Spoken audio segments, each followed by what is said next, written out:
He laughed at her in front of people who didn't know her name. She handed him something that made him forget how to breathe. Not revenge, not anger. Just a gift, wrapped in silence, soaked in truth, and impossible to return. She was the woman he once called his calm, then he outgrew her.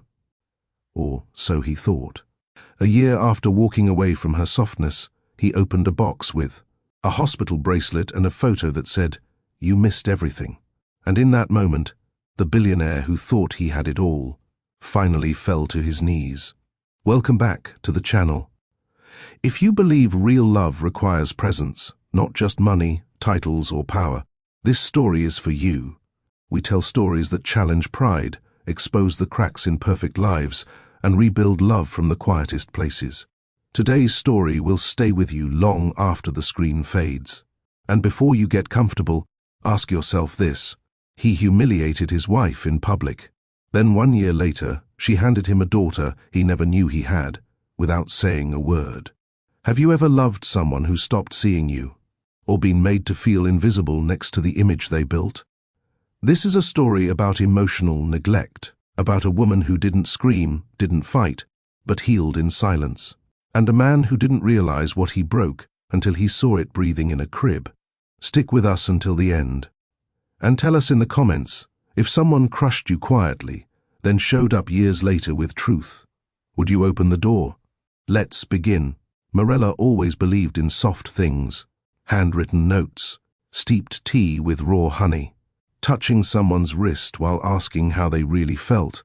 She never raised her voice, never filled a room just to be seen. But somehow, her quiet presence had always drawn the kind of attention noise couldn't hold. She liked days that started with stillness and ended with knowing she did something good. She worked in wellness, not the kind you see in high-end spas, but real healing. Grounded work, deep work, helping trauma survivors reconnect with their bodies again through breath, sound, and stillness. People often underestimated her, until they sat across from her and realized how much of themselves they'd buried under years of pretending. She didn't chase applause. She didn't need stage lights. But the day she met Ezra Callan, something in her body lit up quietly, like a candle placed in the corner of a dark room. It was a summer afternoon in Chicago, and the sky cracked open without warning. Morella had ducked under the awning of an old bookstore just off Wabash Avenue. She was seated on the steps, legs crossed, lost in a tattered copy of a memoir. Rain tapped steadily on the tin above her. The city smelled like concrete and pine soap. And she didn't notice the man until his voice broke through the downpour. "I swear if this call runs longer than 10 more seconds." He was half under the awning, half soaked, one AirPod in, and still holding his tablet upright like a shield. She glanced up, eyes meeting his for the briefest moment. He looked tired, rushed, expensive. She reached into her tote bag, pulled out a napkin from her lunch, and handed it to him. He paused, surprised, took it, dabbed the screen. When his call ended, he looked at her properly for the first time. "You always carry napkins?" "Only on days I expect it to rain inside people's heads." He laughed, really laughed, the kind that shifts something in your chest. He sat down beside her without asking. Close, but not too close. She went back to her book. He watched the rain. No names were exchanged that day, no phone numbers, just a shared quiet and a smile before parting. But a week later, he found her again. Same spot, same steps, this time with 2 coffees and an apology for not asking her name. His name was Ezra. He ran a trading firm, was preparing for a major pitch. He talked fast, thought fast, moved fast. But around her, he slowed down. He asked how her clients were doing.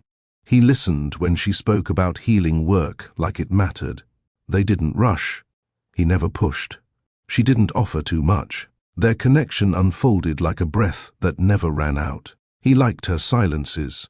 She liked his eyes when he finally stopped performing. Within months, Ezra made time he didn't have. Late-night walks, early morning phone calls. She left notes on his fridge. He picked her up after workshops. They cooked together, folded laundry together. He once said, She made him feel like breathing was allowed again. "You're my calm," he told her, one night as she ran a warm towel across his forehead. They married quietly, in a private garden with only 10 guests. No press, no big venue, just candlelight, soft music, and vows they wrote by hand. She didn't wear designer. He didn't invite investors. They kissed under the sound of crickets and trees, and for a moment it felt like their love existed in a different world, unbothered, unseen, unshakable. Their first apartment was small but warm. He worked late, but always called before bed. She kept tea ready in the evenings. They danced in the kitchen sometimes. She'd wear socks and spin. He'd hold her waist and whisper things she always remembered, but never repeated. When he got his first feature in a finance magazine, he showed it to her like a little boy seeking approval. She smiled and said, "You were already impressive to me when you burned your first pot of rice trying to impress me." He kissed her forehead and said she grounded him. And for a while, that was enough, until it wasn't. Success came fast. More press, bigger deals, speaking panels, international investors. His schedule filled. His phone never stopped buzzing. Morella stayed home more often. She hosted evening meditations, expanded her practice. He was proud of her, he said. But somewhere between the boardroom and the red carpets, he stopped asking how her day went. He started coming home with his tie still on, calls still active. Once, during a quick dinner at home, she asked softly, "Did you even hear what I just said?" He blinked, paused. "No," he admitted. "I'm just drowning in deadlines." She nodded. He returned to his phone. She sat there quietly, holding her fork, her food untouched, wondering if maybe silence wasn't enough anymore. They still shared a bed, still exchanged polite goodnights, but his kisses became distracted. His hugs were rushed. She missed the man who used to stop her mid-sentence just to kiss her hand. She missed the man who once watched her sleep like she was art. One night she whispered, "Ezra, do you still see me?" He didn't answer right away, then said, "You knew this life came with pressure," and went back to typing. She turned off her lamp and cried silently beside a man who used to make the world feel soft. Their apartment started feeling colder, not because the heat was off, but because the warmth between them stopped returning home. Morella still made breakfast some mornings, but Ezra was usually gone before the eggs cooled. He'd leave notes that said meeting ran long or investor call came through. She'd stopped asking when he'd be home. Instead, she poured that time into her clients. Her healing work was growing. People came from across the city to sit with her for an hour and feel human again. Some cried, some trembled. Some just needed a hand to hold while they learned how to breathe without fear. Ezra never asked how any of that went. Not anymore. He talked about global partnerships and new stock movements. He always had numbers, always had charts. She stopped talking about her work, not because it didn't matter, but because it never landed anymore. Then came the award ceremony. She wasn't going to attend. She hadn't planned for it. But that morning, she saw a folded tux on their bed with a note. Black tie. 7 p.m. I'll send the driver. Nothing else. Not even happy anniversary. She stood there holding the note, watching the words blur. Then she walked to her closet, chose the soft green silk dress she'd worn the night he proposed, and told herself to be graceful, even if she felt invisible. The ballroom glowed with chandeliers and champagne. Ezra's name was everywhere, on the banner, on the screen, in the mouths of investors. He was the man of the hour, the one who closed a $90 million deal in 18 months, the genius who rebuilt a declining market portfolio from scratch. Morella walked in alone. No one greeted her. She stood at the side of the room, fingers lightly brushing the fabric at her hip. She watched her husband, laughing with a group of polished executives and a woman, in a backless champagne dress, who touched his arm like she belonged there. She didn't blink. She didn't frown. She simply stood and waited for him to see her. He didn't. At least, not until someone asked, loudly enough for a laugh, "Ezra, "Is this your wife or your PR head?" He looked across the crowd and spotted her, and instead of reaching for her hand, he smiled tightly and said, "She's my wife. Still insists on keeping her little wellness thing, says it helps people feel their emotions." Laughter circled the room. He chuckled, adding, "But hey, not everyone wants a seat at the big table." More laughter. The woman in the champagne dress smirked at Morella, not maliciously, just knowingly. Morella didn't move, didn't make a scene, didn't correct him. She excused herself, walked past the velvet curtains, down the corridor, out into the cool night air, and never returned. The next morning, Ezra came home after brunch meetings and found her shoes by the door, her keys in the dish, her scarf on the hook, everything in place, except her. She wasn't gone, but she wasn't waiting. She sat at the kitchen table reading quietly. He kissed her forehead, muttered something about the night being loud, and went to shower. She stayed silent. He didn't ask why. That night, she slept in the guest room. He noticed, still didn't ask. In the days that followed, Morella spoke when necessary. Softly, briefly. She didn't make demands. She didn't cry. She simply stepped back, stopped waiting up, stopped texting midday, stopped trying to prove her worth in a world where no one pronounced her name correctly. She started hosting more clients. She opened a group healing circle on Wednesdays. She held trauma workshops for survivors who couldn't afford private therapy. People began calling her work life-changing. Ezra never once asked how any of it went. One morning, as he got dressed, she passed by him in the hall. He paused, turned and asked, "Are we okay?" She looked up. "We're fine," she said. Because she wasn't angry, she was done. There's a difference. 6 months passed like that. 2 people under one roof. No fights, no noise, just silence. She lived with quiet purpose. He lived with polished routine, until one day he returned from a conference and found an envelope on his nightstand. Cream-colored, handwritten, no drama. He opened it. Inside was 1 page. Her words, still soft. "I won't compete with your image of success. I won't apologize for having a quieter life. I won't be mocked in front of strangers for being different. I still love you. But I love myself too. No screaming, no divorce threats, no accusations. Just truth." Ezra sat on the edge of the bed, letter in hand. He didn't cry. He didn't call her name. He didn't run after her. He folded the letter, placed it in the drawer, and got dressed for work. But that night, he didn't sleep. And the nights after that, he stopped sleeping the way he used to. The man Morella married wore quiet confidence. Ezra Callan didn't brag in those early days. He was driven, yes, focused, relentless when it came to numbers and growth. But at home, he softened. He let her quiet balance his fire. Until the day Forbes called him the next Wall Street whisperer. That was the day the quiet stopped. It started with travel. New York on Tuesday, Singapore by Friday. Then came the interviews, the panel talks, the red carpet award nights. Morella watched it unfold from the background, never invited, rarely informed.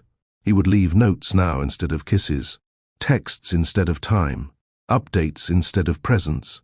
"I've got the 9 a.m. with New York, then lunch with the Japanese team." That's how he told her he'd be gone another night. No, "I'll miss you." No, "Let's talk tonight."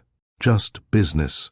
She still made him tea sometimes, but it sat untouched on the counter more nights than not. She tried to stay close, tried showing up to events, dressed modestly, stayed near him. But something about those rooms didn't welcome her. The first time someone mistook her for his assistant, she laughed it off. The second time, she corrected them. The third time, Ezra didn't say anything. He just sipped his drink, checked his watch, and smiled at a woman across the room who called him Ez. She went home early that night, alone. He didn't notice until 2 days later. In bed, he turned away faster. His phone stayed on the pillow longer than his touch did. He stopped asking about her clients. He stopped listening to the stories she loved to tell. About the little girl who learned to breathe. Again, about the war veteran who smiled for the first time in 6 months after her session.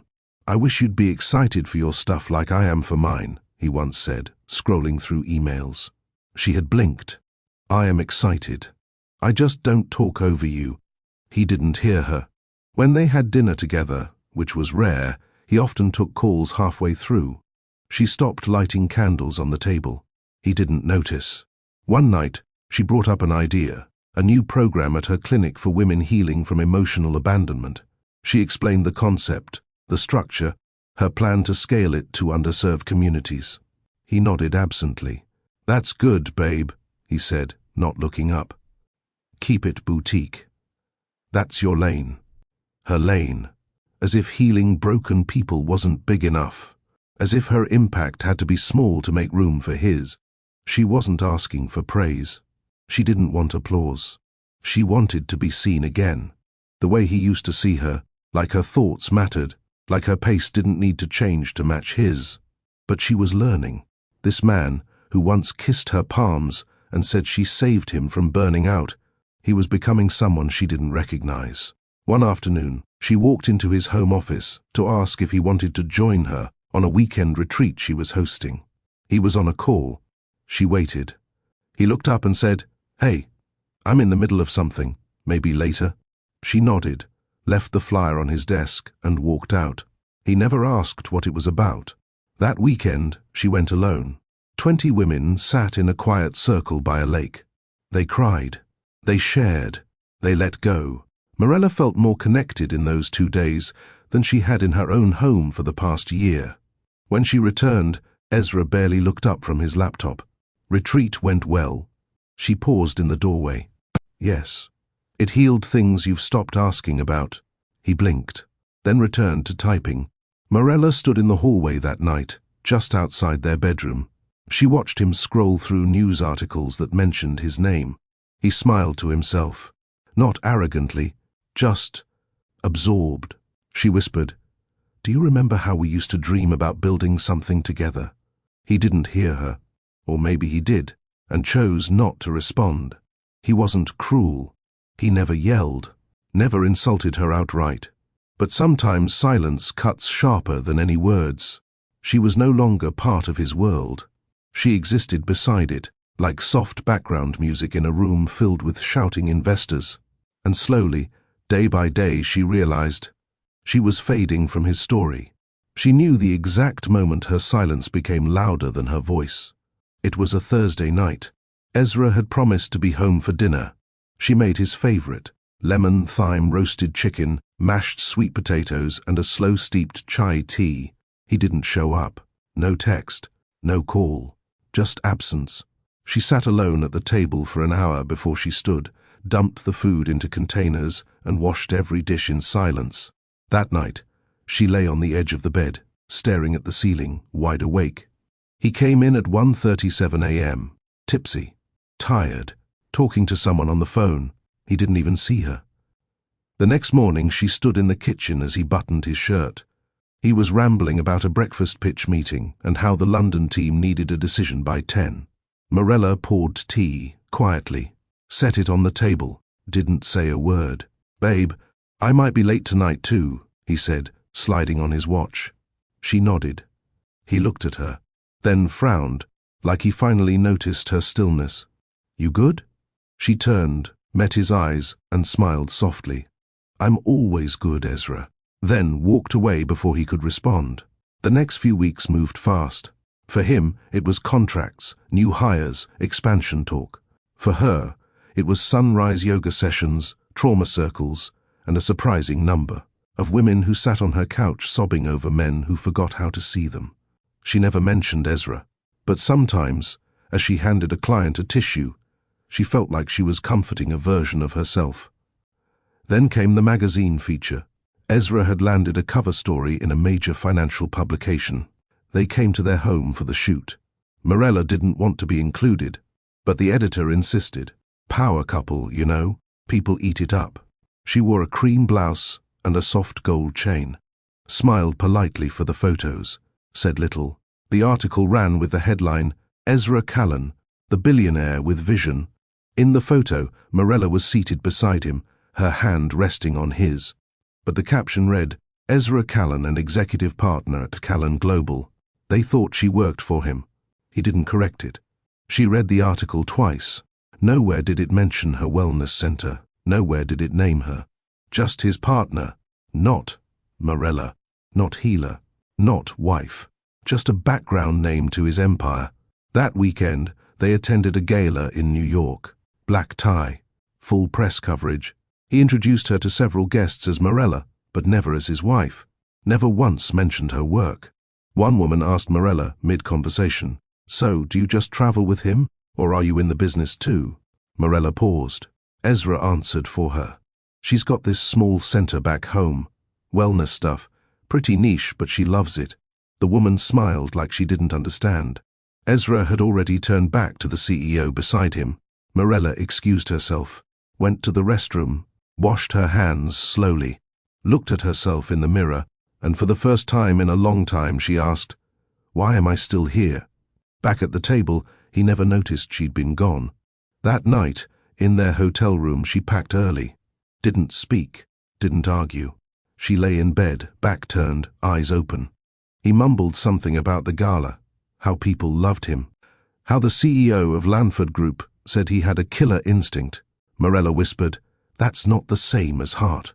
He didn't respond, didn't ask her to explain, didn't even hear her.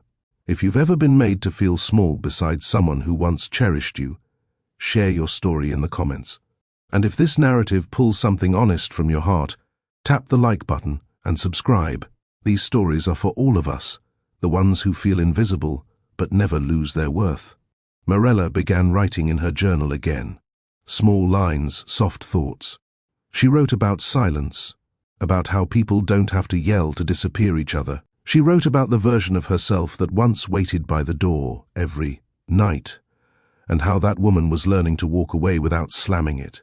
Ezra kept rising, net worth climbing, public love pouring in. But at home, he couldn't tell when the light in her eyes started flickering.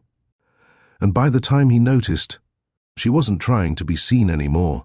It was the morning of their wedding anniversary, when Morella noticed the silence had grown roots. No flowers, no card on the counter, no soft, happy anniversary whispered as he tied his tie. She didn't mention it. She never reminded him of things he forgot. Not anymore. Instead, she dressed the bed, brewed her tea, and folded the laundry he'd left on the couch 2 nights earlier. Ezra passed through the kitchen mid-morning, phone pressed to his ear, talking about funding terms and market dips. He paused long enough to tap a note on the table as he grabbed his keys. Black tie, 7 p.m. "I'll send the driver." That was it. No explanation, no mention of the day, just instructions, like she was a +1, not his wife. She stared at the note after he left, held it between her fingers like it might say something more if she looked long enough. It didn't. She stood in that kitchen for nearly 10 minutes before folding the paper and placing it in the drawer beside the salt. She could have ignored it, could have stayed home and let him explain himself later. But a part of her, the soft part that still remembered the man who once wrote poems on napkins, wanted to believe he hadn't forgotten. So she dressed. She chose the soft green silk gown he once said made her look like peace itself. Pinned her hair up with gold clips. Kept her makeup gentle, her earrings light. She stared at her reflection for a long moment. Not to admire, not to prepare, but to ask herself, silently, is there still a woman here? The driver arrived at 6:40. No questions. Just opened the door and nodded. She rode alone. The venue was grand, a historic ballroom in downtown Chicago, dressed in crystal lights and velvet accents. Music floated in the air like perfume. Men in tuxedos laughed too loudly. Women clutched glasses of champagne like they were extensions of their hands. And Morella. She walked in unnoticed. She wasn't announced. There was no Ezra waiting at the entrance. No one turned. She stood near the entrance for several minutes. Then finally she saw him.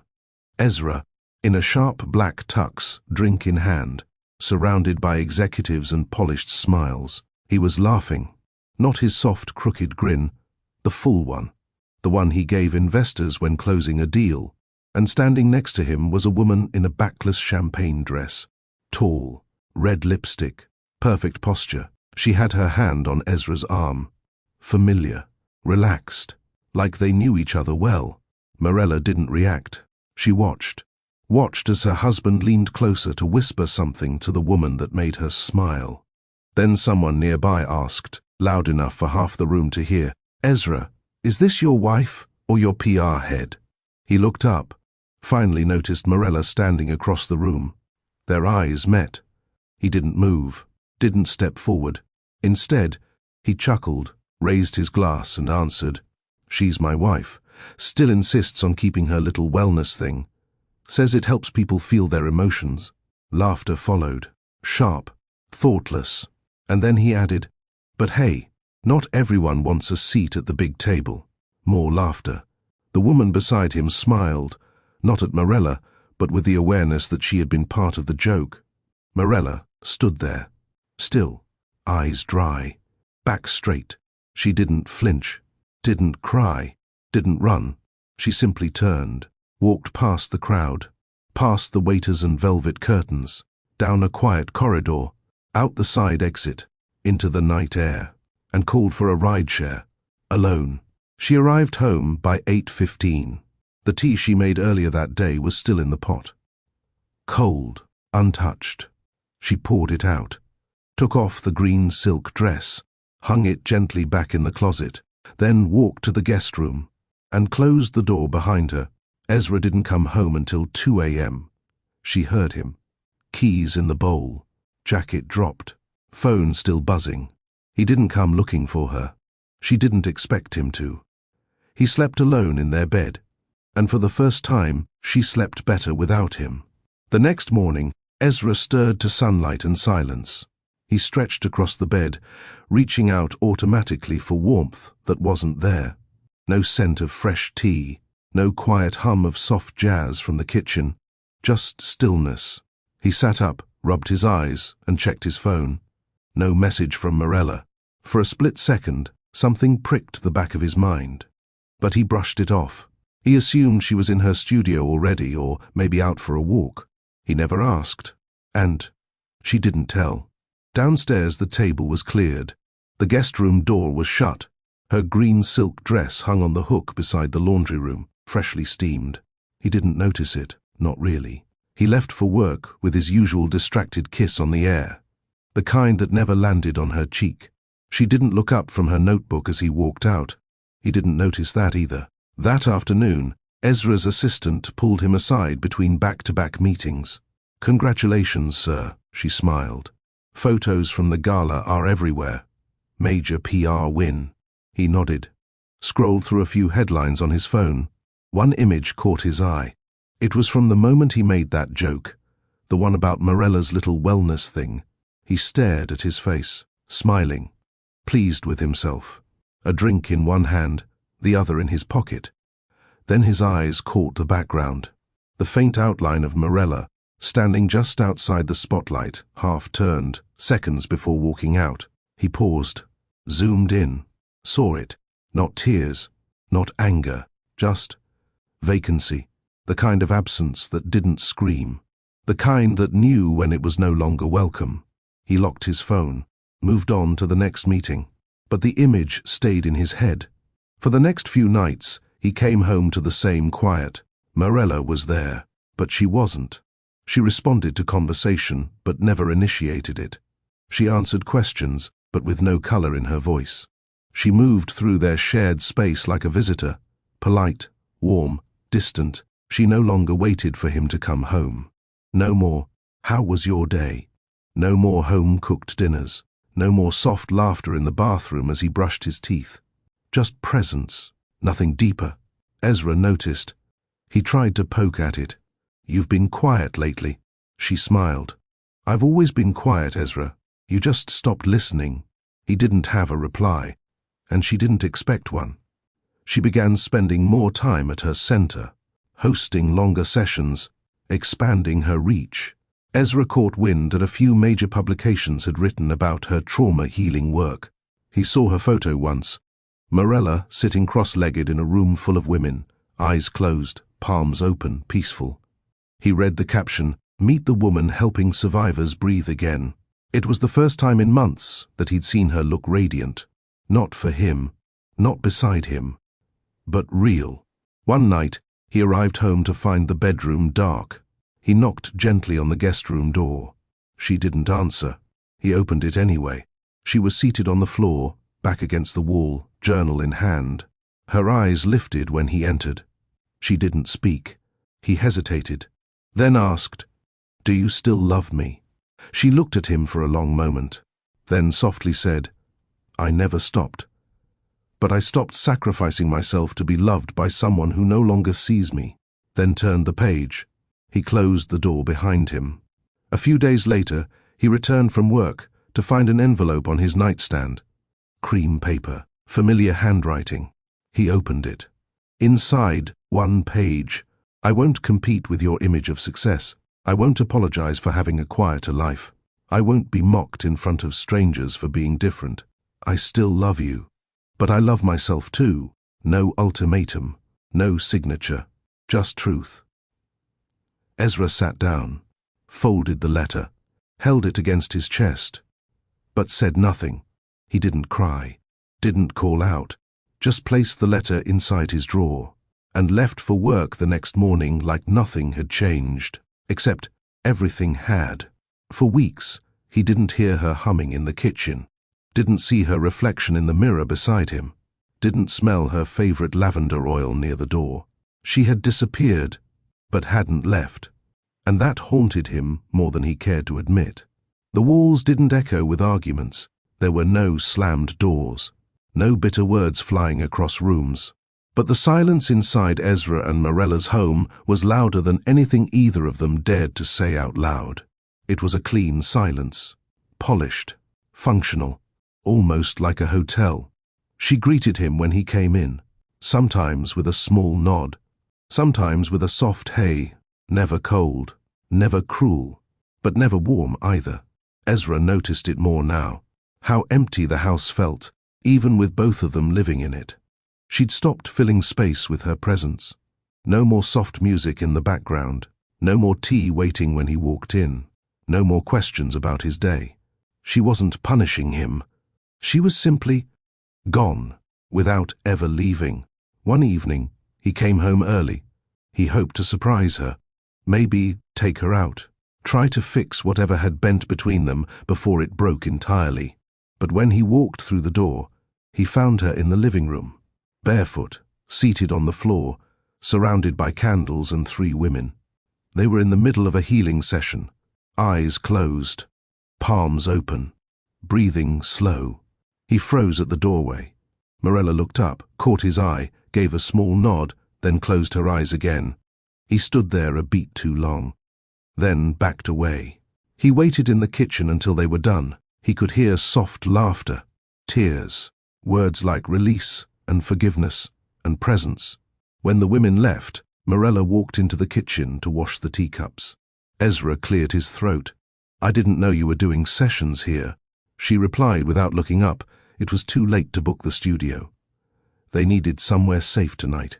He paused, watched her dry each cup gently, then asked, "Safe? From what?" She turned, finally met his eyes. From being dismissed. That night, he lay in bed staring at the ceiling. He thought about her clients, the way she created space for them, the way they cried in her presence. He wondered if she ever cried now. He didn't know. He hadn't asked in months. Morella, meanwhile, had stopped hoping he'd ask. She no longer craved explanations, no longer wished he'd touch her hand like he used to, lightly with intention. She no longer played his interviews in the background, no longer clipped his features from magazines. The scrapbook she started when they married stayed closed on the top shelf of the closet. She used to collect every moment. Now, she tried to forget them. The next few days felt routine. They moved like shadows, passing, nodding, functioning. He'd walk past her in the morning as she packed her bag. He'd come home to dinner already put away in the fridge. She stopped trying to match his schedule. He stopped pretending to notice. But the stillness between them, it wasn't passive.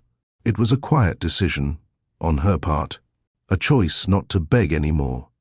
On Sunday morning, Ezra sat at the kitchen table with his coffee.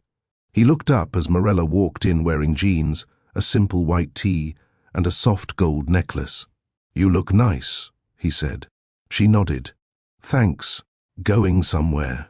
She picked up her keys. "A client invited me to speak at a community event. I'm leading a short session." He blinked. "Oh, that's great."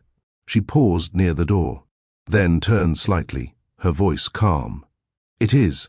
It's the kind of thing I used to tell you about." He sat up straighter. "I'm listening now." She smiled politely. "I'm speaking at 11. You're welcome to come," then walked out. He stared at the closed door, and for once didn't know if he was still welcome in her world.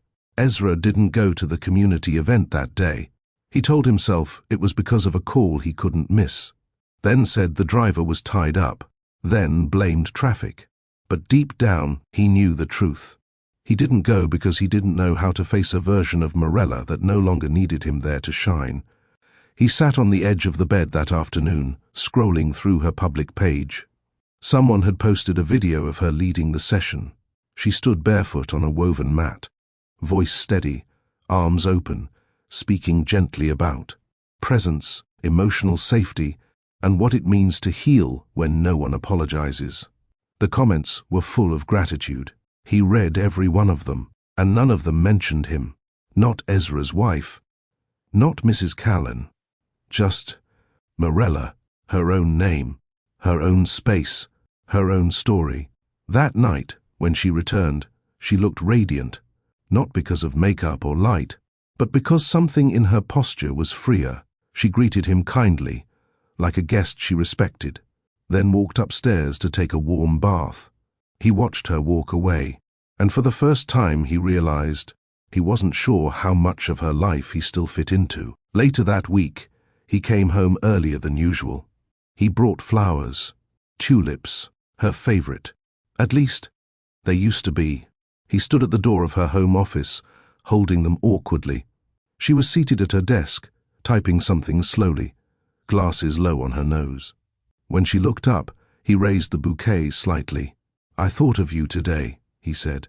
She smiled, the kind that didn't reach her eyes.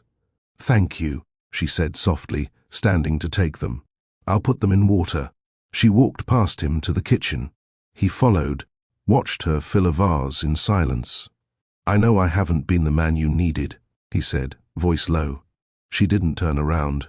He continued, "I've been distracted, ungrateful. I see that now." She set the vase on the counter, looked at him. "You always saw it. You just didn't care enough to change." He swallowed. "I care now." She nodded. "I know. But that doesn't erase what I've already had to survive without you." The next morning, he offered to drive her to her studio. She said no. He offered again the following week. She still said no. By the third week, he stopped asking. He started cooking dinner some nights. Nothing fancy, just what he remembered she used to enjoy. Vegetable stir-fry, herbed salmon. But she rarely ate with him. She ate later, alone, and washed her own plate. They still slept in separate rooms, still moved around each other like two weather systems that never collided. Ezra didn't push, not anymore. He knew forcing closeness wouldn't fix what distance had already exposed. One night, he sat on the couch with an old photo album. He flipped through their early days. Back when they lived in the tiny apartment with paint peeling off the kitchen cabinets, there was a photo of her in that same green dress, barefoot, dancing in the living room. He had taken it mid-laugh. She was twirling, her arms up, her joy full and raw. He stared at it for a long time, then closed the album, and went to bed without touching his phone. In her room, Morella lay with her daughter's ultrasound photo tucked beneath her pillow. Ezra didn't know yet. She hadn't told him. Not because she wanted to hide it, but because she needed to be sure that when he held this next part of her life, he would hold it gently, not like an accessory to his success, not like an inconvenience to his empire, but like something sacred. And if he couldn't, she would raise the child on her own, with peace and without regret. Ezra came home to another quiet evening. He no longer expected her to meet him at the door. The Morella who used to light candles and ask about his day had gone still, not in bitterness, not in cruelty, just still. She existed in their shared home like someone who no longer owed him explanation. He set his keys down, unbuttoned his shirt, paused by the hallway. The bedroom door was open. So was the drawer of her side table, but she wasn't there. And then he saw it. An envelope on his nightstand, cream-colored, no name, just placed there, soft as breath. He froze, walked toward it like it might vanish if he moved too fast. He sat down on the edge of the bed, took a breath, opened the flap. Inside, a single handwritten page. Her handwriting hadn't changed, but the words didn't sound like the Morella who used to tuck love notes into his coat pocket. These were different, measured, clean, final. I won't compete with your image of success. I won't apologize for having a quieter life. I won't be mocked in front of strangers for being different. I still love you. But I love myself too. No accusations, no drama, no tear stains, just truth. He read it twice. Then again, she wasn't asking for a reaction. She wasn't leaving him. Not physically, not yet. But emotionally, she had packed long ago. Ezra folded the letter, held it in both hands, stared at the weight of it. There were no threats. No, if you don't change. She had already changed. That was the letter's quietest message. She had changed, and he was still chasing the version of her that waited by the window. He placed the letter in the drawer beside his watch, closed it, and for the first time in years, he didn't check his emails that night. The next morning, he tried to engage. He made coffee, set out 2 cups. When she entered the kitchen, he gestured. "I thought you might want some." She looked at the mugs, chose the one on the left. "Thanks," she said. They sat across from each other in silence. Ezra tried again. "I read your note." She nodded. He waited for her to add something. She didn't. He cleared his throat. "You said you still love me."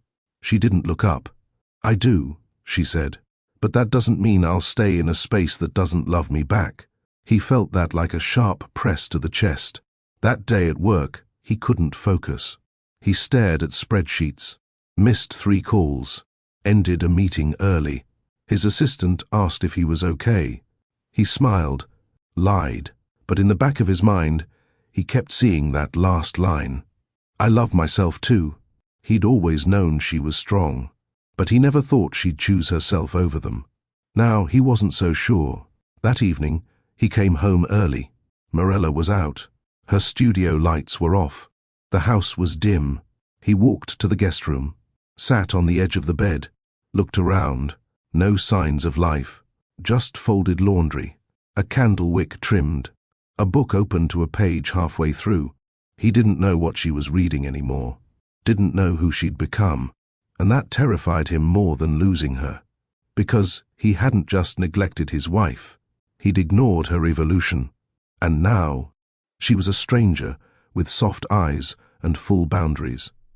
Later that night, he opened her letter again. Read each line slowly. Let them land. Let them ache. And he realized she hadn't written it to be read once. She wrote it to be remembered. Ezra tried to return to normal, to the version of life he'd spent years perfecting. The flawless CEO image, the investor calls, the polished panels, the strategic expansions. But now, everything felt slightly off, like he was walking through a house built on angles that didn't fit anymore. Every room reminded him she wasn't trying anymore. And the worst part, she wasn't pretending either.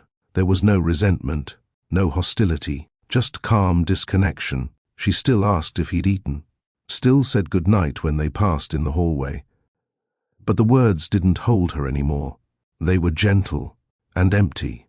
He tried to bring life back into their home. One evening he made her dinner, cooked every detail just the way she used to. He didn't tell her in advance. He set the table, lit 2 candles, poured water into the glasses she liked, waited. When she walked in from work, she paused in the doorway. He stood, trying to smile. "I made something for us." She looked at the table, at him, then quietly walked over, pulled out a chair, sat down. He served the plates, tried to ease into conversation. "Your event last week. I watched a clip online. You looked incredible up there." She smiled. "Thank you. I didn't realize how much your work has grown." "It has." He nodded, chewed, swallowed. "I'm proud of you." She looked at him for a beat longer, then said, "I know," and kept eating. They finished the meal in quiet. She washed her plate, said goodnight, closed the door to the guest room, and left him standing by 2 empty chairs, with candle wax cooling on the tablecloth. That night, Ezra pulled the letter out again. He read it under a yellow lamp, the same way he used to read contracts, line by line, carefully, looking for what he missed. He read the part where she said, "I still love you," and wondered if that love had shape anymore, or if it was just memory. He folded it, placed it under his pillow, and slept with one hand resting over it. Like a man afraid of waking up to find it gone, the days turned to weeks. Morella continued to grow her work. Her center added more rooms. She trained 2 women to lead trauma support sessions. She didn't talk about it at home. She didn't expect him to care, but he did. He started showing up to her events. In the back, quiet, no grand entrance. He listened, watched her teach, watched her hug clients, watched people weep at her feet and thank her for giving them a piece of themselves back. It stunned him. He thought he knew what power looked like. But Morella's power didn't walk into a room. It invited others to feel safe enough to show up, and for the first time, he saw why her work mattered in a way his never had. After one of her evening sessions, he offered to help close the center. She hesitated, but said yes. He stacked chairs, swept the floor, cleaned teacups, then watched her roll up the mat she always used. "I remember this," he said, pointing to it. "You bought it for me," she replied. His mouth twitched into a smile. "I was trying to impress you back then. You used to try a lot of things." He lowered his eyes. "I stopped. I know that." She looked at him, held his gaze. "Trying isn't enough anymore, Ezra." He nodded slowly. "I'm not trying to win you back. I'm trying to become someone who should have never lost you." That night, she didn't say much. But when he offered her a ride home, she didn't say no. They drove in silence, the kind that held weight, not resentment. He dropped her off, didn't follow her inside, just sat in the car watching the porch light flicker against her figure, then drove away. Back in her room, Morella stared at the ceiling. She hadn't expected him to show up, hadn't planned on letting him help, but he was different, not loud, not begging, just present. She didn't know if that was enough, but it was more than she expected from him, and for now, that was something. Ezra had stopped asking for her attention. He didn't try to press her into conversations anymore, didn't push for her to join him at events, didn't leave flowers hoping she'd react. Instead, he just showed up. Some mornings, he swept the front porch of her clinic before she opened. Other days, he dropped off lunch to the front desk and left before she saw him. He stayed late after sessions, helping quietly. No fanfare, no ego, and never once did he ask if they were okay again. He understood now. That being present wasn't something you say, it's something you do, and if he had to rebuild trust without a single guarantee, he'd do it. He had humiliated her in public, dismissed her in front of strangers, reduced her worth with a smile. So if the rest of his days were spent proving he understood the weight of that, he was willing. Morella noticed the shift, but she didn't reward it. She watched, she waited, and she healed, not for him but for herself. She stopped imagining reconciliation. She stopped picturing a version of them that hadn't cracked. Instead, she focused on her daughter. the one Ezra didn't know about yet. Kayla Marie Callan had been born quietly in a birth center on the north side of Chicago. No photographers, no announcements, just soft lighting, warm water, and a woman who held her newborn to her chest with tears in her eyes and nothing left to prove. Morella had chosen not to tell Ezra, not out of spite, but because she wanted to see who he would become when he had nothing left to gain. And now, almost a year later, she believed she had her answer. He had become smaller, more still, more human, less legend, more father, even if he didn't know it yet. That Friday afternoon, a package arrived at Ezra's office. His assistant handed it over with a raised brow. "No name," she said. "But it's marked urgent." He frowned, took the box, set it on his desk. It was small, light, no return address. He opened it slowly. Inside, two things: a soft pink hospital bracelet and a single photograph. The baby's eyes were closed. Dark curls framed her cheeks. Her name written in delicate script on the corner, Kayla Marie Callan. Ezra's hands froze. He stared. The air in the room shifted. His throat closed. His fingers trembled. Then he saw the envelope at the bottom. He opened it with both hands shaking. Inside, one handwritten note. "She's yours. Born last month. I didn't keep her from you. You kept walking past what you already had. But if you're ready to meet her, we'll be at the clinic every Thursday. No drama, just truth." Ezra didn't move. The photo in his hands blurred, not from time, from tears. He pressed the image to his lips, closed his eyes, and for the first time in a long time, he wept. He didn't leave the office early, didn't storm out. He sat there, quietly, the photo beside him, the bracelet wrapped around his finger like a reminder of everything he never asked about, everything he missed while chasing things that never loved him back. He went home that night, didn't turn on the lights, didn't open his laptop. He lay on the couch, stared at the ceiling, held the photo on his chest, and didn't sleep. The next morning, he stood in front of the mirror for a long time. He didn't recognize his own eyes, not because they looked older, but because they looked aware, like something had woken up that had been sleeping for years. He reached into his drawer, pulled out Morella's letter, read it again, held it in one hand, held the photo in the other, then folded them together, slipped them both into his breast pocket, and got dressed. It was Thursday, and he was going to the clinic. Ezra arrived at the clinic 15 minutes early. He parked 2 blocks away and walked slowly, hands in his coat pockets, the note and photo pressed flat inside his chest pocket. The building looked exactly as he remembered. Warm wood tones, ivy near the windows, a place that didn't rush. He stood in front of the glass door for a moment, heart pounding like he hadn't given keynote speeches in front of thousands. He wasn't nervous because of what he might see. He was nervous because he already knew. When he walked in, the receptionist looked up and gave a quiet smile. "She's expecting you," she said. She didn't ask his name, didn't hesitate. He followed the familiar hallway, the one he helped paint when Morella opened this place years ago. The scent of lavender and peppermint was still the same.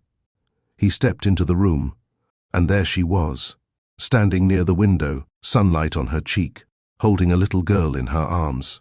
She looked over, didn't smile, didn't frown, just waited. He took one step in, then another. Morella adjusted the baby slightly, her touch gentle, her body calm. Ezra's eyes landed on the child. She was perfect. Soft curls, small mouth, pink socks, and those eyes, when they opened, were his, the same shape, the same deep quiet. His legs nearly gave out. He swallowed, blinked fast. He didn't speak. Morella stepped forward, held Kayla out toward him. Not dramatically, not emotionally, just openly. "Would you like to meet her?" she asked. Ezra nodded. Tears slid down his cheek. He reached for the baby with trembling arms, held her like something sacred, something breakable, something that belonged to him, even though he hadn't earned her. Kyla blinked at him once, then tucked her face into his chest. Ezra let out a slow, broken breath, and everything he hadn't said, all the pride, all the pressure, all the wasted years, cracked and fell in that one moment. He didn't say sorry, didn't promise change. He just held his daughter and let the silence speak. Morella didn't interrupt. She watched, and for the first time in a long time, she saw Ezra without his armor, without the billion-dollar suit, without the headlines, without the noise. Just a man, holding his child, with his entire soul in his arms. He sat down slowly, Kyla still resting against him. His voice, when it came, was low. "She smells like you." Morella smiled softly. "She has your stare." He chuckled, wiped his cheek with his sleeve. "I don't deserve her. You didn't earn her," Morella said gently. "But she's yours. And she doesn't need perfect. She needs presence." Ezra nodded, eyes never leaving his daughter. "I'll be here, every Thursday." "Don't tell me," Morella said, walking over to the window. "Just show her." That first hour passed without words, just breathing, just quiet. He memorized every inch of Kyla's face, her fingers, her yawn, the way she gripped one of his shirt buttons like it meant something. And maybe it did. Maybe that tiny grip was more honest than anything he'd held in years. As the session came to an end, Morella gently reached for her daughter. Ezra hesitated, then passed her back slowly. Morella rocked Kyla once, then looked at him. "Next Thursday, noon." Ezra nodded, then turned, left the clinic, didn't say goodbye, because some moments don't need closing lines. They need consistency. If you're still here, it means this story is doing something inside you. So tell us, would you accept someone back if they returned with presents, not promises? Comment below. Like this video if your heart is still listening. And subscribe, because our stories aren't loud, but they never lie. Ezra returned the next Thursday, and the Thursday after that. No announcements, no big gestures. He showed up. He brought diapers, learned how to fold blankets, held Kyla while Morella ran group sessions, and never once asked Morella where they stood. Because this time, it wasn't about fixing what he broke. It was about becoming someone worth being near it again. Ezra came every Thursday. He never missed a week, never called ahead, never asked for anything beyond what Morella offered. Time. Each visit, he entered quietly, washed his hands, held his daughter like she was something new each time. Kyla grew fast, her curls thickened, her fingers grasped stronger. She started to recognize him. She smiled more, wiggled when she heard his voice, and when he whispered her name, Kayla, it came out like a second chance. Morella watched it all unfold without rushing it. She didn't interfere, didn't guide. She allowed him to learn, to earn every minute. And Ezra didn't take it lightly. He asked questions, real ones. How often does she nap? What toys calm her down? What's your bedtime routine like? He listened, took mental notes, adjusted when needed. One Thursday, he came with a sling. "I want to carry her, like you do." Morella paused, then showed him how to fasten it. She watched as he fumbled with the straps, face flushed with effort. Kyla giggled as he finally got it right. It was the first time Morella laughed around him in months.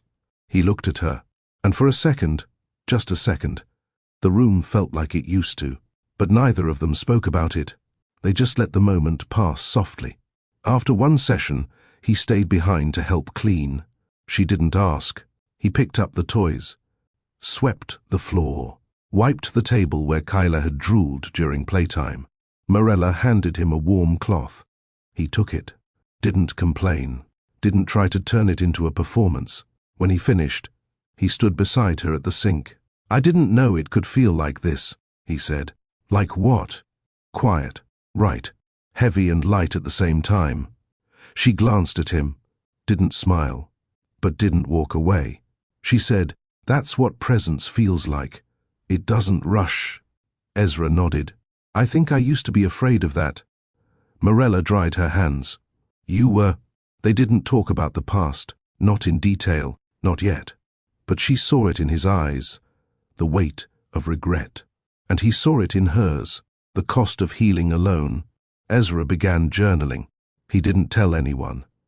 Every Thursday night, after returning home, he sat by the window and wrote. Not poetry, not dramatic lines, just thoughts, feelings, moments he wanted to remember. Kyla's grip, her new laugh, the way Morella adjusted her tone when Kyla fussed, the way her eyes softened when no one was watching. One evening, Morella offered him tea. He blinked. Surprised, she hadn't offered him anything in months. He sat across from her in the lounge of the clinic. They sipped in silence. Then she said, "You're showing up. That matters." He nodded. "I've missed a lot." "You have, but I'm not going anywhere now." She looked at him, held his gaze. "You're not owed forgiveness, Ezra. I know. I'm not rushing toward anything. I'm not asking you to." She leaned back. "Then sit with the discomfort. Don't try to fix it.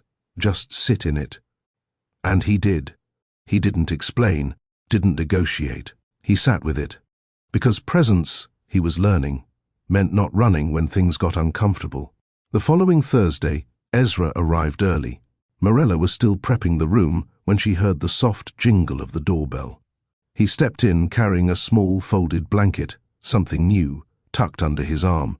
"I brought something," he said. She looked up. Her expression didn't change, but she paused. "Not a gift, I hope." "No," he said, and held it out. "Just something I used when I was little. My mom kept it." She took it, ran her fingers across the faded stitching. The name Ezra was hand-sewn in one corner. Morella stared for a moment, then set it beside Kyla's play basket without a word. He didn't expect thanks. He just sat near the window, waiting as Kyla crawled across the padded floor, cooing at the fabric. That morning, Ezra changed his daughter's diaper for the first time. He didn't ask for help. He figured it out. Slowly, carefully. Morella watched from the side, amused as he talked Kyla through it like they were negotiating a treaty. "Okay, little one. I've read about this. I'm calm if you are." Kyla giggled. She kicked her legs. He winced, but didn't flinch. By the end of it, he was sweating and proud. He turned to Morella and said, "I deserve a badge." She smiled. "Parenting doesn't come with awards, only repetition." He nodded. "I'll show up for that." After the session, they took a walk around the block. Morella pushed the stroller. Ezra walked beside her. The sun was soft, Chicago's early fall air cool against their cheeks. They didn't talk much, just moved in rhythm. At one corner, Kyla dozed off. Ezra looked over. "She's peaceful," he said. "She's safe." He took a breath. "I wish I'd noticed sooner how unsafe you felt around me." Morella didn't respond right away. Then she said, "You weren't violent, you weren't cruel, but I was invisible, and that's its own kind of harm." He nodded slowly. "I see that now. Seeing it late doesn't undo it," she added. "I don't expect it to."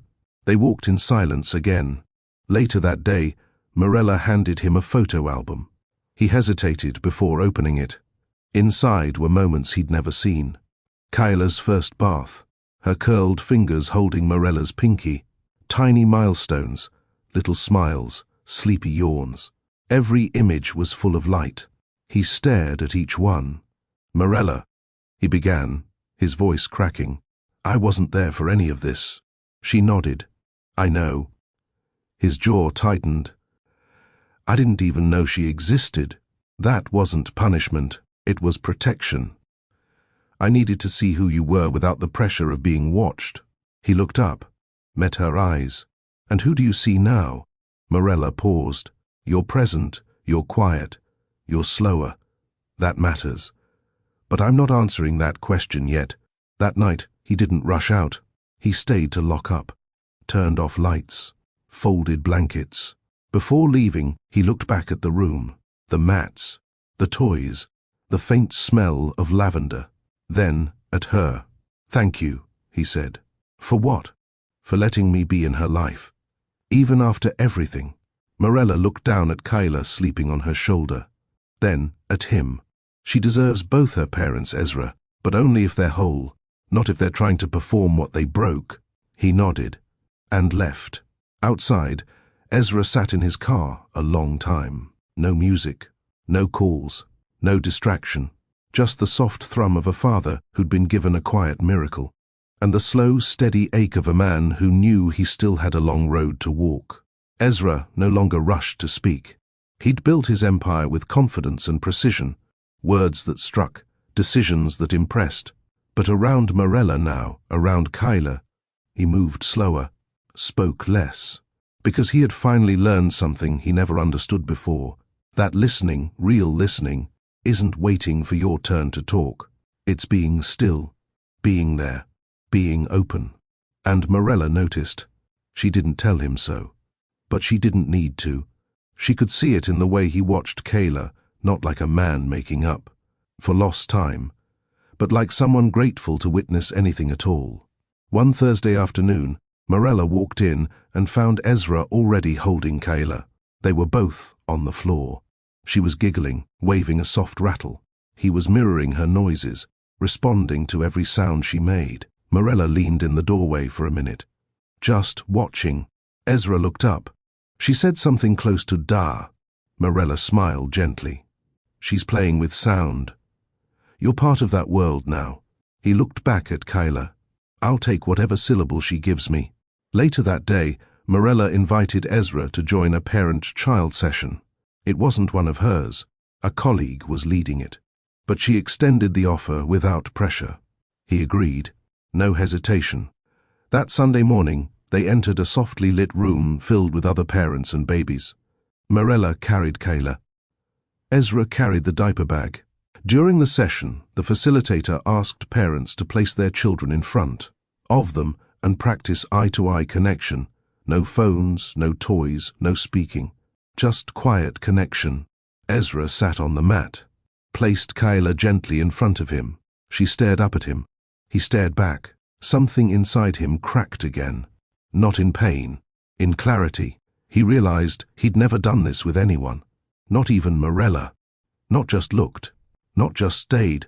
After the session, he sat with Morella on a bench outside the center. Kyla was sleeping in her carrier. Ezra glanced at Morella. I missed this with you too, didn't I? She turned to him. What do you mean? This kind of presence. This softness. I was always racing ahead, trying to be enough for a world that never looked me in the eye. Morella didn't respond at first. Then she said, You were always enough, Ezra. You just couldn't sit still long enough to notice. He looked down. Every time you made me feel small, she said softly. I thought I had to be louder to be seen. But then I realized I just had to walk away. I'm glad you did, he whispered. She turned to him. Whoa. I wouldn't have changed if you hadn't. I wouldn't have seen it. Morella didn't say, I know. She didn't say, it's okay. She just nodded.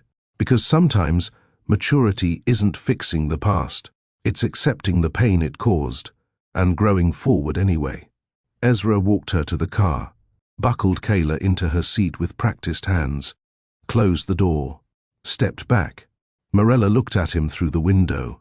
You're learning, she said. He nodded. I'll keep learning, even if you never come back. Morella didn't promise anything, didn't nod or soften. She simply said, I'll see you Thursday, then drove off. Ezra stood there as the car disappeared around the corner. And he didn't chase it. He just stayed there, still, quiet, listening to what the silence had to say. The following Thursday, Ezra arrived before the clinic opened. Not to impress, not to gain favor, but because he simply wanted to be useful. Morella was inside already, wiping down mats. She looked up when he stepped through the door, sunlight catching the side of his face. I can do that, he offered. She handed him the cloth. Didn't smile, didn't resist. They cleaned together, moved quietly, comfortably. Ezra didn't speak for the first 10 minutes. He didn't try to fill the space, and when Kyla woke from her nap and reached for him, he scooped her up with practiced ease. She's growing into herself, he said. Morella nodded. She doesn't hold back anymore. She shouldn't, he said. Then added, neither should you. She paused, glancing at him. I held back because I didn't feel safe. I stayed small in rooms where you were big. Ezra's jaw clenched softly. I hate that you had to. I don't, she said, because it taught me how to stop begging for space. He looked down at Kayla in his arms. Do you think I can be someone she never has to beg with? That depends, Morella said, watching him closely. Can you love a daughter who might never want your world? Ezra met her eyes.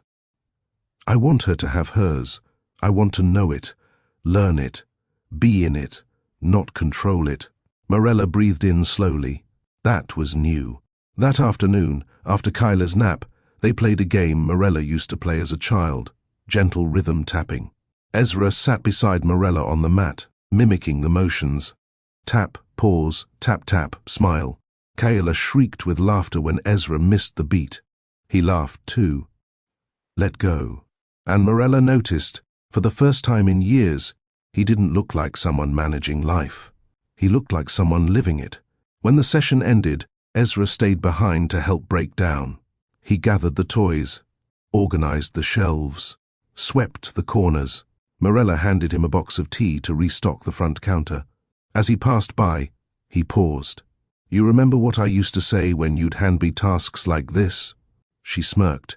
You said you weren't built for small work. He chuckled. I was wrong. It's the small work that keeps things from falling apart. She leaned against the doorframe. You don't talk like you used to. I don't think like I used to. She nodded. That's why I let you stay. Before he left, Morella offered him a notebook. For what? He asked. Thoughts, reflections, or just drawings. Kayla might scribble one day. He took it like it meant something. Because it did. He opened to the first page, wrote one line.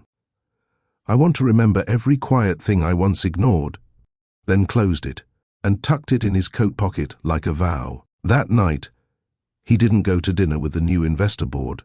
He cancelled, texted his assistant that family came first.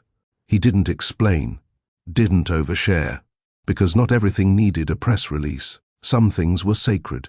Some things, like forgiveness, like fatherhood, needed to be grown, not announced. In her bedroom, Morella sat near Kyla's crib. She stared at the soft breath rising and falling, ran her finger along her daughter's palm, then looked at the folded photo on her nightstand. Ezra, holding Kayla during week 2 of visits. There was a softness in his eyes, the kind that didn't beg for praise, the kind that said, I'm not here for attention. I'm here because I should have been all along. She smiled, then turned off the light, not because she was healed, but because something about his consistency was starting to feel real. Ezra hadn't written anything heartfelt in years, not since his early pitches, not since long before the magazine covers, press junkets, or speaking tours. But now, every night after his Thursdays with Kyla, he wrote. At first, it was fragments, moments, observations, the way Kyla's eyes narrowed when she was curious, the way Morella spoke in a calm rhythm, even when she was tired, the smell of the clinic's wooden floors after rain. But soon, the fragments turned to reflections, not confessions, not apologies, just truths. And one night, he gathered them into a letter, not a plea, not a proposal, but something he needed her to know, without expectation, without manipulation, without noise. He printed it on simple paper, folded it cleanly. He didn't place it in her office, didn't send it to the clinic. He waited until the end of their Thursday routine, after Kyla had fallen asleep, after he swept the floors, after Morella turned off the diffuser and stacked the mats. As she was walking toward the door, he said quietly, There's something in your room, on your nightstand. It's not pressure, it's just mine. She turned back briefly, then gave a small nod. Okay. He didn't sleep that night. He didn't check his phone, didn't open emails. He sat on the couch with the lights off, staring at nothing. Because for the first time in his life, he wasn't trying to win. He was waiting, fully aware that he might not be chosen again. Morella didn't open the letter right away. She saw it the minute she stepped into her room. The envelope was plain. No name, no title, just resting where she used to place her own handwritten notes for him. She held it, sat down, and waited. She stared at the envelope like it held weight, like it might break her if she wasn't ready. Then, slowly, she opened it. You once believed in soft things. I mocked them because I didn't understand their strength. You asked to be seen, and I blinked. You cried beside me, and I measured my calendar. You touched my hand, and I checked my phone. I traded your stillness for spotlight.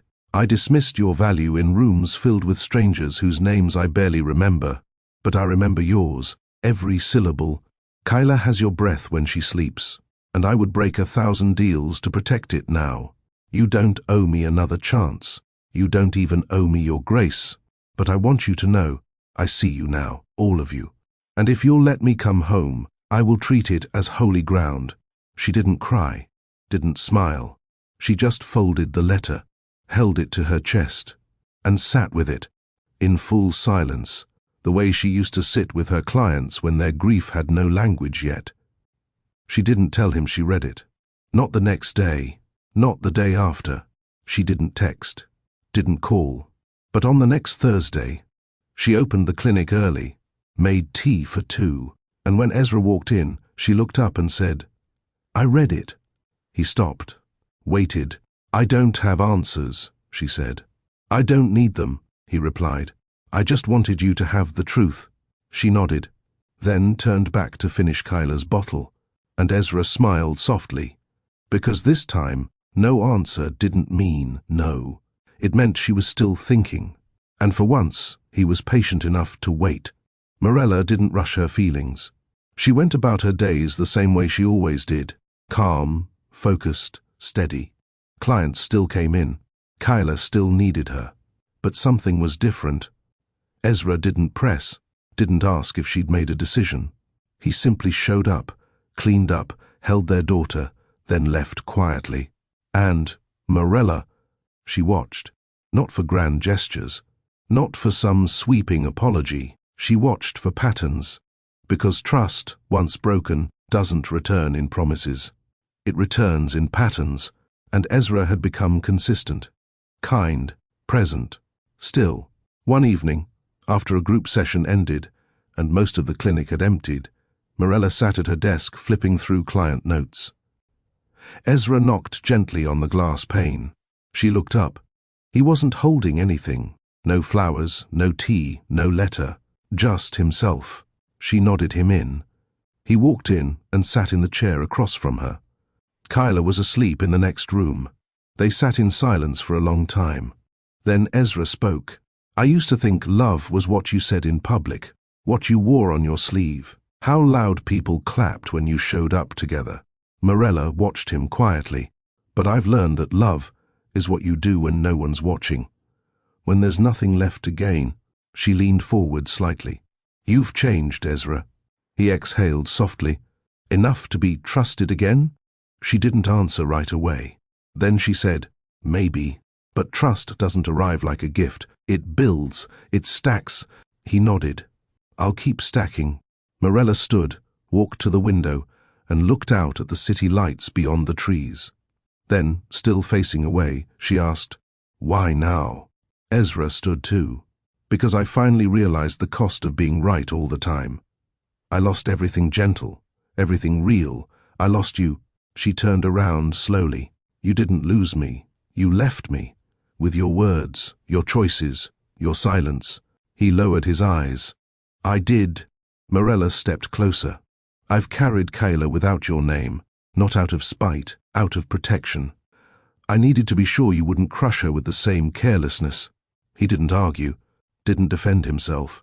He simply said, I'm not that man anymore. I know, she whispered. But I'm not that woman anymore either. There it was, the truth they'd both been circling for weeks. She had changed too. She wasn't soft in the same ways. She was stronger, clearer, quieter in her peace. And if this story was going to continue, it had to be rewritten, with new rules, new respect, and new boundaries. She handed him a spare key. His hands froze for a second, then took it gently. "I'm not asking you to move back in," she said. "This is so you can come and go for Kyla, without knocking, without waiting outside." He nodded, swallowing hard. "And for me?" he asked. She paused, then replied softly, "We'll see." That night, Ezra didn't celebrate, didn't call anyone.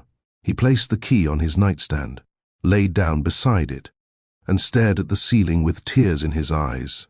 Not because he'd won, but because something fragile had opened, and he wasn't going to waste it. Meanwhile, Morella sat in Kayla's room, rocking her daughter back to sleep after a soft whimper. She kissed her forehead, then whispered against her temple, "He's coming home slow, little one. And if he comes with his whole heart, maybe we'll make space for him again."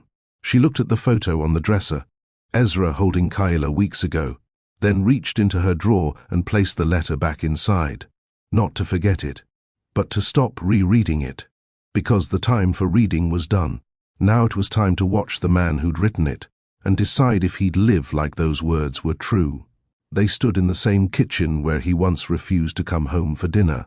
But now, Ezra waited for Morella to pour her tea, watched her tuck Kayla into bed, and quietly asked if he could help with anything before he left.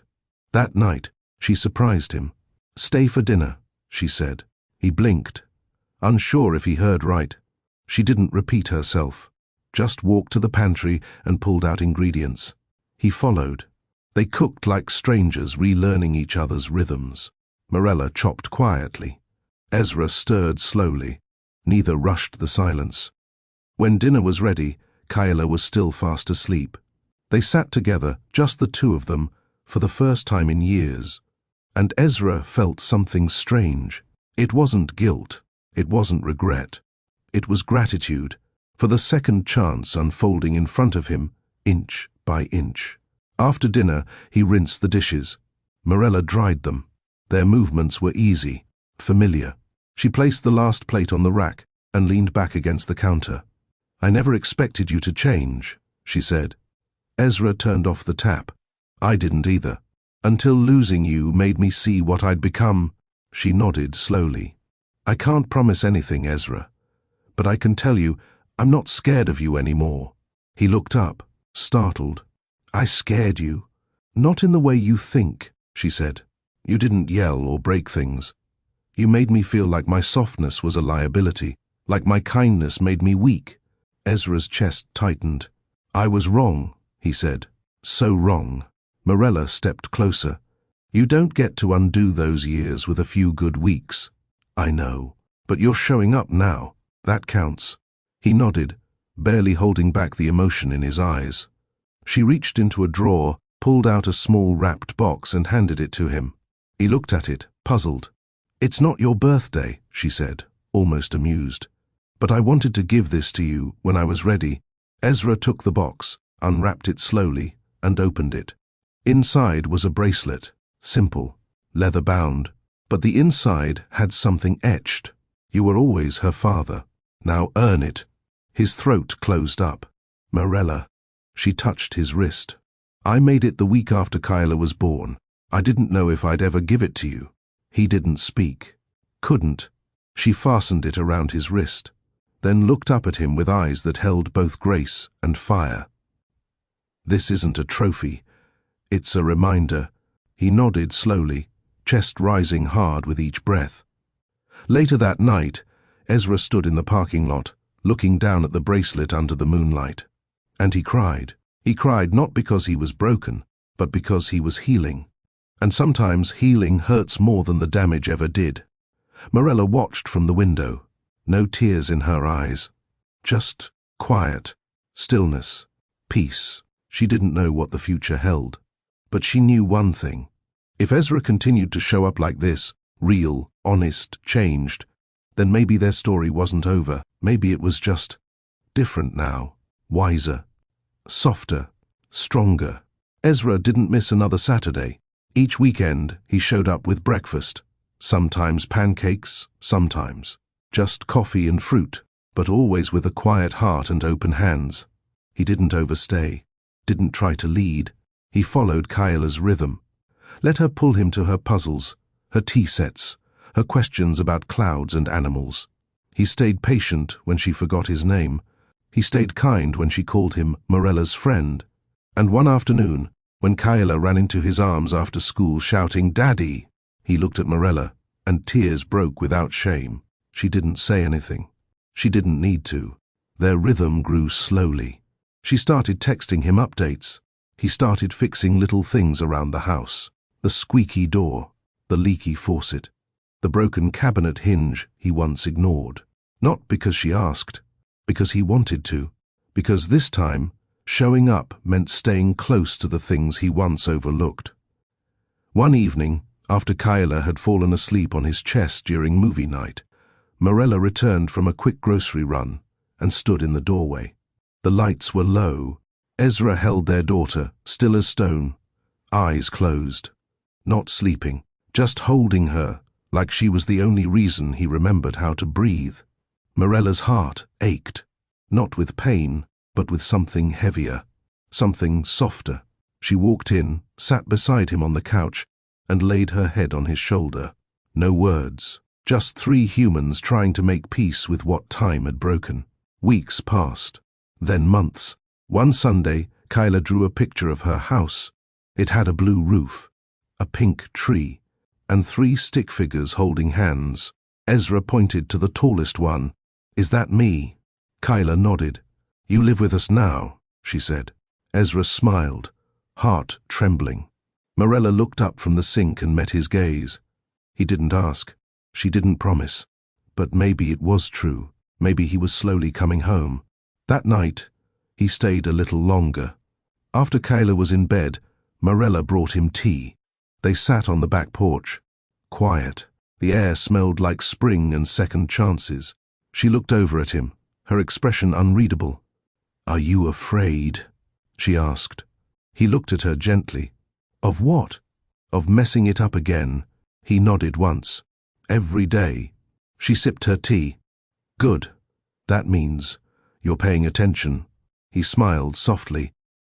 "I'll spend the rest of my life proving I am." Morella exhaled, then leaned her head against his shoulder again. Somewhere between the silence, the softness, the quiet nights and early mornings, they found something deeper than what they had before. Not the fire of early love, not the naivety of wedding vows, but the slow, patient work of healing. The raw kind of closeness that isn't loud or dramatic, just consistent, real. And when Ezra asked, months later, if he could officially move back in, Morella said, "Let's give her the kind of home we both never had growing up." And he whispered, "We already are." Some stories don't need grand endings. Sometimes a simple beginning, done right, is more powerful. Not every man changes, but some do. Not every woman forgives, but some love themselves enough to try. Tell us in the comments, would you trust someone again, not because they begged, but because they quietly earned it? And if you believe that healing is not weakness but strength, share this story. Tap like, hit subscribe, and join us here for more stories that move hearts and honor truth.